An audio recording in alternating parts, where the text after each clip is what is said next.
Hey there, Sharon Horne-Ellstrom here. Welcome to day 208 of our Get Your Goals annual challenge. We're doing one thing every day to get what we want. This month we're focusing on relationships.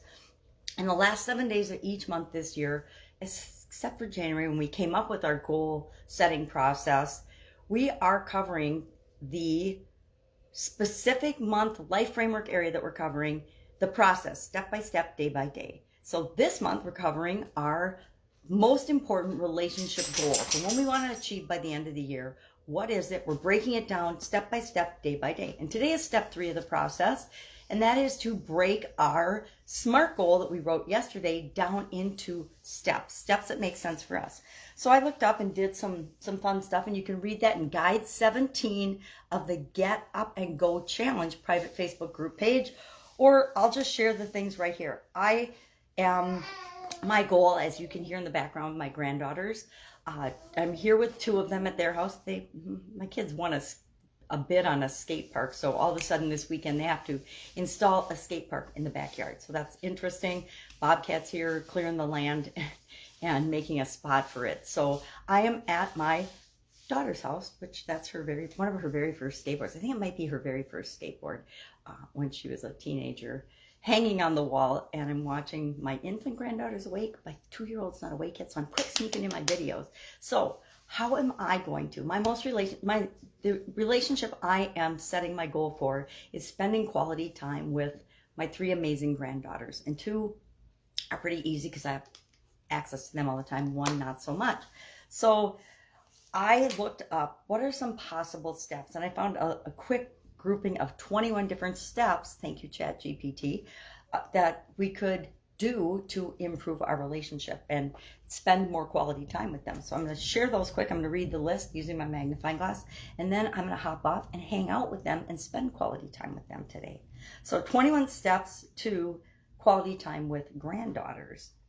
And these aren't necessarily in the order that I would break my specific goal into. It's more of a brainstormed list, and I'll look at it today and prioritize and say, what can I do now? What can I do later? What makes sense, etc. Because some of them are for when they're a little older. 5 months old and 2, you have different relationship with than my 8-year-old granddaughter, right?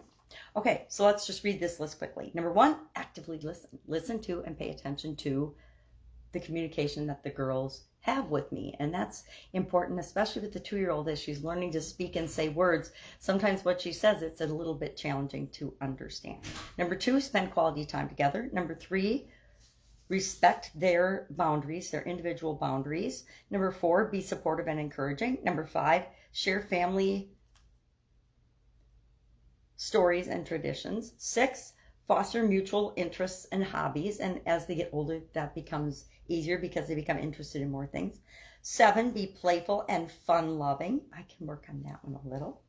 8, be patient and understanding. 9, celebrate special occasions together. 10, offer wisdom and life lessons. Again, it's hard to offer wisdom and life lessons to under 1 and 2-year-old. But as they get older, that becomes more important.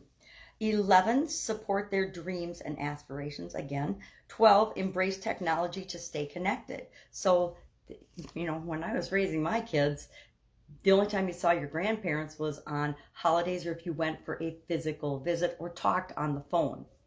And that was landline phones, not our cell phones. There was no visual with any of it. Nowadays they have, and for a long time, there's been Skype and FaceTime if you're into Apple technology, etc. So there's a lot of ways to communicate and stay in touch, even though you're far away. My mom, their great-grandma, lives in Texas. Her permanent residence last year just became Texas.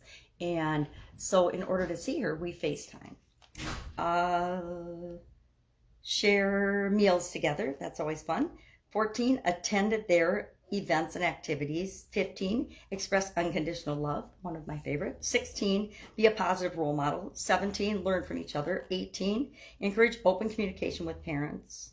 19, create a memory journal together. I love this one, and I want to start doing that for all 3 girls. Be grateful for the time you get to spend with them. This is a reminder for me. I'm grateful that I get to spend a lot of time with them. 21, respect their independence. 22, encourage creativity and imagination. I like to do that because I like to be creative and imaginative.